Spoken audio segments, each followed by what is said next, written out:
ان الدین عند اللہ الاسلام۔ بسم اللہ الرحمن الرحیم۔ بزرگان محترم و معزز سامعین کرام اور عزیز ساتھی، زکوٰۃ کے مسائل کا سلسلہ چل رہا ہے۔ اس سے پہلے ایک اعلان کر دیتا ہوں، ہماری مسجد کے ذمہ دار حضرات چند نمازوں کے بعد باہر صحن میں وہاں بیٹھیں گے۔ آپ حضرات رمضان المبارک کا خصوصی چندہ ان کو عنایت فرما کر اپنی رسید حاصل کریں۔ کئی لوگ سمجھتے ہیں رمضان المبارک کا مہینہ یہ زکوٰۃ کا مہینہ ہے، حالانکہ ایسی بات نہیں ہے۔ رمضان المبارک کا مہینہ روزوں کا مہینہ، تراویح کا مہینہ، اعتکاف کا مہینہ، تلاوت کا مہینہ ہے،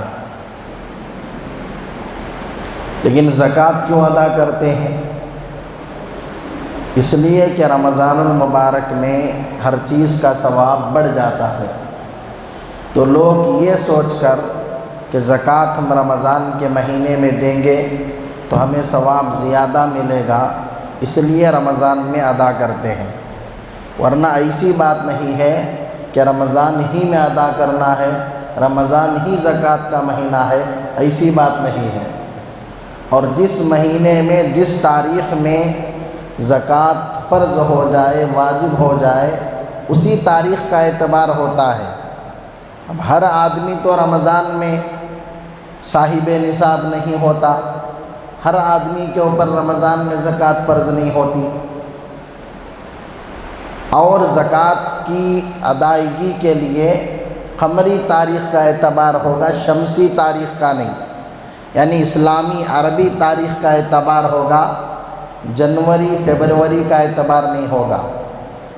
اس لیے اسلامی تاریخ یاد رکھنی چاہیے، محرم میں فرض ہوئی یا سفر میں ہوئی، جی ربیع الاول میں ہوئی، کس مہینے میں ہوئی، اس تاریخ کو ہمیں یاد رکھنا چاہیے۔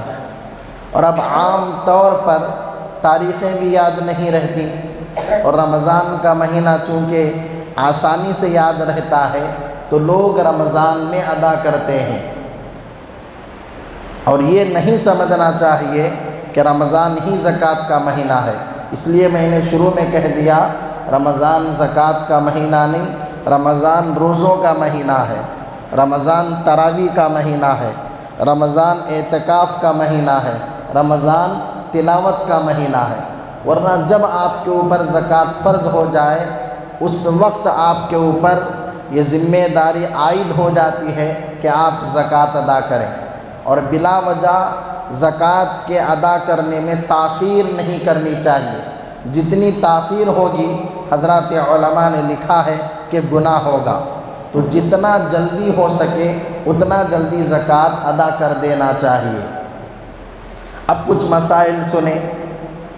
کسی آدمی نے حج کے لیے رقم جمع کر کے گھر میں رکھی ہے، تو کیا اس رقم کے اوپر زکوٰۃ واجب ہے؟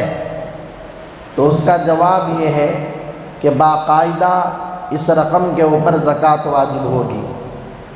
پھر اسی طرح اگر کسی نے حج کے لیے پیسے جمع کر رکھے تھے لیکن اپنے پاس نہیں رکھے بلکہ حج کمیٹی میں جمع کر دیے، اب کیا حکم ہوگا؟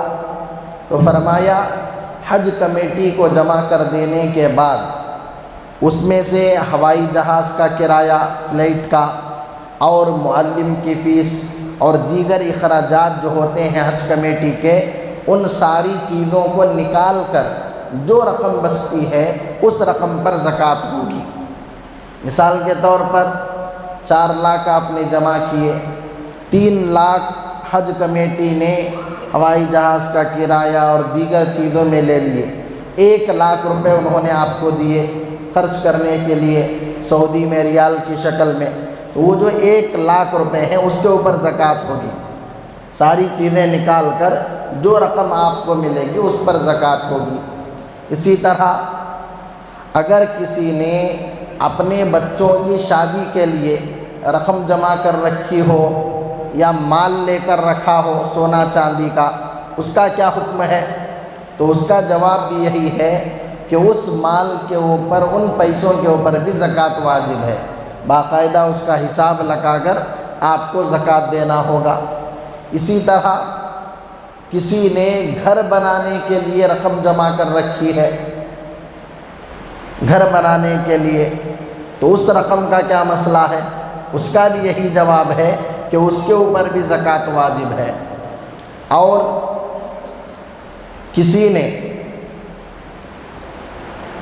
پیسوں کو ایڈوانس میں دے رکھا ہے، آج کل عام طور پر ہوتا ہے لوگ کرائے پر جاتے ہیں تو ایڈوانس میں رقم جمع کرتے ہیں، جسے ہم ایڈوانس کہتے ہیں۔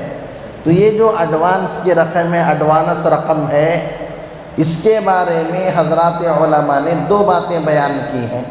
میں دو باتیں بھی آپ کی خدمت میں بیان کرتا ہوں۔ پہلی بات یہ ہے، اگر اس ایڈوانس کی رقم کو گروی کے حکم میں اگر مانا جائے، گروی رکھتے ہیں نا سیٹ کے پاس، کسی کے پاس، گروی کے حکم میں مانا جائے تو اس کے اوپر زکوٰۃ نہیں ہے۔ اب جس کے پاس گروی رکھی جائے اس کی ذمہ داری کیا ہے؟ گروی رکھی ہوئی چیز کو وہ استعمال نہیں کر سکتا، اس کے لیے یہ جائز نہیں ہے کہ گروی رکھا ہوا مال وہ استعمال کرے۔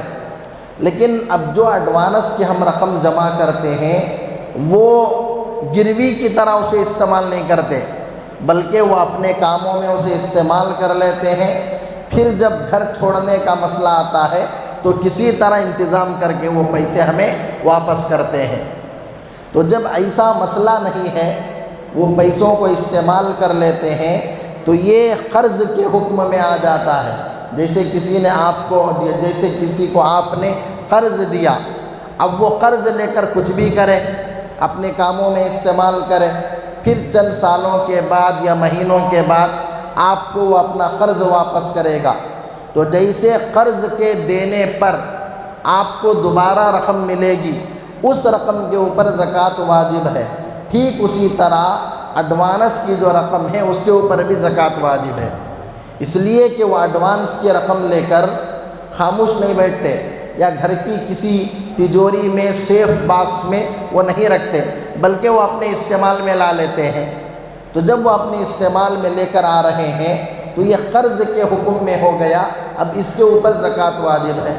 کئی لوگوں کو یہ مسئلہ معلوم نہیں رہتا، ہزاروں لاکھوں روپے ایڈوانس میں دیے ہوئے رہتے ہیں، زکوٰۃ ان کے اوپر واجب رہتی ہے اور ادا نہیں کرتے۔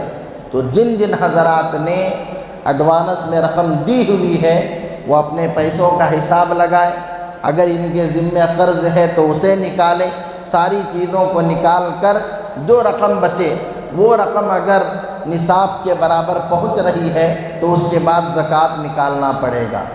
تو یہ چند مسائل تھے، اسی طرح ہر دن مسائل بیان کروں گا۔ دعا فرمائیں اللہ تبارک و تعالی ہمیں سمجھنے کی توفیق عطا فرمائے۔ اللہم صلی علی سیدنا محمد، اللہم صلی علی